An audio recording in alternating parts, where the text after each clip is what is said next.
ఇప్పుడు ఈ వీడియోలో 2, 3 విషయాలున్నాయి. హ్మ్. ఒకటేంటంటే, అయిపోయిన పెళ్ళికి బాజాలు. హ్మ్. ఇప్పుడు పోయినసారి జగన్మోహన్ రెడ్డి సీఎంగా ఉన్నప్పుడు అగ్రనటులొస్తే వాళ్ళని అవమానించారు. అది జరిగిపోయింది. హ్మ్. ఇంక దాని గురించి పెద్దగా మాట్లాడుకోవాల్సిన అవసరం లేదు. ఓకే. అది జరిగిపోయింది. అంటే గతం. మామూలుగా ఏం చెప్తాము? గొప్ప విషయాలైతే గతం నుంచి మనము నేర్చుకోవాలి. హ్మ్. అదేం పెద్ద గొప్ప విషయం గాదు. ఆయన చేసిందేమీ కరెక్ట్ అయిన విషయం గాదు. కాబట్టి దాన్ని గతం గతః. ఇకపోతే వర్తమానం. వర్తమానంలో అసెంబ్లీలో మాట్లాడే విధానం ఇదేనా? పద్ధతి ఇదేనా? ఆ సైకోగాడు ఆ మాటలు మాట్లాడడం కరెక్ట్ కాదు. ఓకే. ఇప్పుడు మీరు ఏ సాంప్రదాయాలు నెలకొల్పాలనుకుంటున్నారు? ఏ సాంప్రదాయాల్ని ముందుకు తీసుకెళ్లాలనుకుంటున్నారు? ఏ మర్యాదల్ని మీరు భవిష్యత్ తరాలకు అందిద్దాం అనుకుంటున్నారు? ఇది ఖచ్చితంగా ఆలోచించి తీరాల్సిందే. హ్మ్. ఇకపోతే అసలు ఇవన్నీ చూసి భవిష్యత్తులో ఏంటి నేర్చుకోవాలి?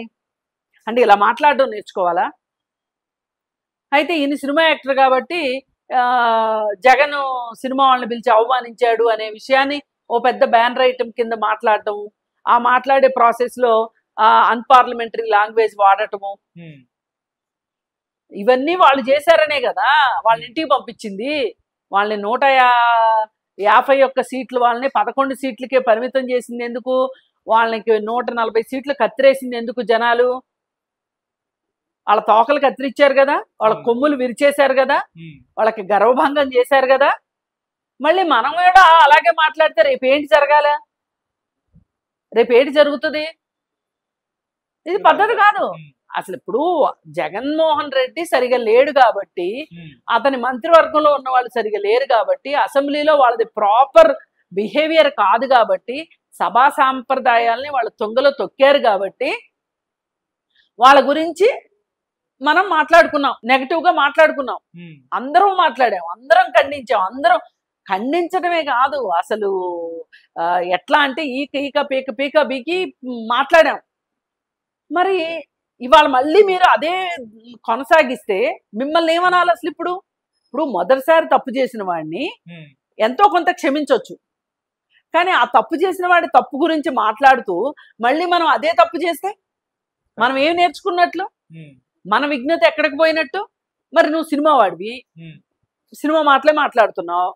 అసలు నిన్ను హిందూపురం ప్రజలు గెలిపించింది ఎందుకు? వాళ్ళ నియోజకవర్గానికి మంచి చెడు చూస్తాడని, మంచి పనులు చేస్తాడని. చేసుండొచ్చు, నేను చేయలేదని అనట్లా. హ్మ్. కానీ అసలు మీ మీ మీ ప్రాధాన్యత, మీ ప్రాధాన్యత దేని మీద ఉండాలి? హ్మ్. అభివృద్ధి కార్యక్రమాలపైన ఉండాలి. భవిష్యత్ తరాలకి మీరు చేయాలి, ఇప్పుడు చేసే పనులు భవిష్యత్ తరాలకి ఎంత ఉపయోగపడతాయో చూడాలి. అలాంటివి చేయాల్సింది పోయి 24 గంటల సినిమాలేనా? నాకు అర్థం కాదు. సరే, చిరంజీవి గారిని లాంటి పెద్ద నటుడు వస్తే సినిమాటోగ్రఫీ మినిస్టర్ మాట్లాడితే చాలే అంటే కాదు కూడదని గట్టిగా మాట్లాడితే చిరంజీవి, అప్పుడు ఈయన అయిష్టంగా వచ్చాడు జగన్మోహన్ రెడ్డి అనేది ఇవాళ టాపిక్. ఇది ఒక టాపిక్కా? జగన్మోహన్ రెడ్డి ఎలా వచ్చాడు అనేది పాయింట్ కాదు, వచ్చాక ఏం చేశాడు అన్నది పాయింట్. హ్మ్. వచ్చాక ఎంత అమర్యాదకరంగా బిహేవ్ చేశాడు. తనని కలవటానికని వచ్చిన వాళ్ళని ఎవరైనా సరే, ఎంతటి వాళ్ళైనా సరే లేచి నుంచుంటారు. ఎవరో పెద్దవాళ్ళు, బాగా వృద్ధులైన అయిన వాళ్ళు లేవలేని వాళ్ళు లేవలేరు, కానీ ఎవరైనా సరే ఒక మనిషి మన దగ్గరికి పలకరించడానికి వచ్చారు అంటే, మనం పడుకొని ఉంటే పేషెంట్లు అయితే వేరే విషయం, కానీ పడుకొని ఉంటే లెగుస్తాము, కూర్చొని ఉంటే లేచి నుంచొని మాట్లాడతాం. అది మర్యాద. ఆ మర్యాద లేదు జగన్మోహన్ రెడ్డికి. ఎందుకు మళ్ళీ మళ్ళీ మళ్ళీ మళ్ళీ మాట్లాడిందే మాట్లాడుకోవటం, పాడిందే పాట పాస్పళ్ళు దాసరా అన్నట్టు కాదు కదా, అవసరం లేదు కదా. హ్మ్. ఎందుకు మాట్లాడుతున్నాం మనం అసలు అవన్నీ? అవి ఏమన్నా ఈరోజు ఈ కాలానికి ఏమైనా ఉపయోగపడతాయా? ఇప్పుడేంటి చెయ్యాలి? రేపటి కోసం ఏం చెయ్యాలి? భవిష్యత్ తరాలు మన మీద నమ్మకంతో భవిష్యత్తు బాగుంటుందని, ఇప్పుడు ప్రజలు మీకు భవిష్యత్ తరం కోసం మిమ్మల్ని గెలిపించారు. ఒక రాజధాని తీసుకొస్తారని, లేదు అనుకుంటే ఒక ఫ్యాక్టరీలను పట్టుకొస్తారని, ఆఫీసులు పట్టుకొస్తారని, ప్రజలకు ఉపాధి కల్పిస్తారని, 4 రోజులు మంచి పరిపాలన చేస్తారని చెప్పి మిమ్మల్ని ఎన్నుకుంటే మీరు అసలు అవన్నీ పక్కన పెట్టేసేసి గతంలో ఏం జరిగింది, ఎందుకు ఇప్పుడు ఈ గతం ఎందుకు, ఆంధ్రప్రదేశ్ ఈ భారతదేశం పుట్టిన దగ్గర నుంచి ఏ సభల్లో ఏం జరిగిందో, పనికిమాలిన చర్చలు ఏం జరిగినాయో మాట్లాడండి. మీకు అంత తీరిక ఎక్కువైపోతే అసలు అవసరం లేదు. మనము ఒక అమర్యాదకరమైన విషయాల్ని పదే పదే మాట్లాడుకోవటం వల్ల మనం అమర్యాదలోకి కూరుకుపోతాం తప్పితే మర్యాదలోకి రాం మనం. అందుకని అసలు మర్యాదగా ఉండటం అనేది అవసరం. చిరంజీవి ఏమి గట్టిగా అడగలేదు ఆ రోజు, అక్కడ మీరు లేరు కదండి, మీరు ఎట్లా చెప్తారు ఇవన్నీ అసలు. అందుకని మనస్ఫూర్తిగా జగను సినిమా వాళ్ళని అవమానించాలని అనుకున్నాడు. సినిమా వాళ్ళంటే ఆయనకి గౌరవం లేదు, ఓకే కరెక్టే. కానీ సినిమా వాళ్ళు ఏంటి చేస్తున్నారు చెప్పండి, మీరు సమాజం కోసం మీరు ఏం ఉద్ధరిస్తున్నారు? సినిమాలో చూస్తే బూతు డ్యాన్సులు, సంభాషణలు, దరిద్రమైన సంభాషణలు, హింస, ఏమైనా బాగుంటుంది ఆ సినిమాలు?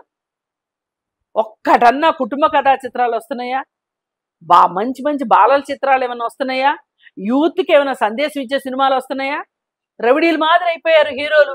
ఒక్కొక్కళ్ళు గన్నులు వేసుకుని తిరగా, ఒక్కొక్కళ్ళు కర్రలు వేసుకుని తిరగా, ఒక్కొక్కళ్ళు గొడ్డళ్ళు వేసుకుని తిరగా. ఏంటి సినిమాలు ఇయ్యేసిన సినిమాలు? ఈ మాత్రం సినిమాలు తీసే మీకు తెగ గౌరవాలు కావాలి.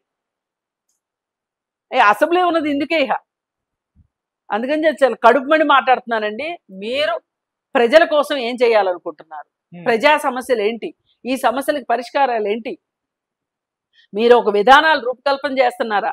వాటిని అమలుపరచడానికి ఎట్లా? మళ్ళీ వీటన్నిటికీ నిధులు ఎట్లా? 66 సమస్యలు ఉన్నాయి వాళ్ళ ఆంధ్రప్రదేశ్లో.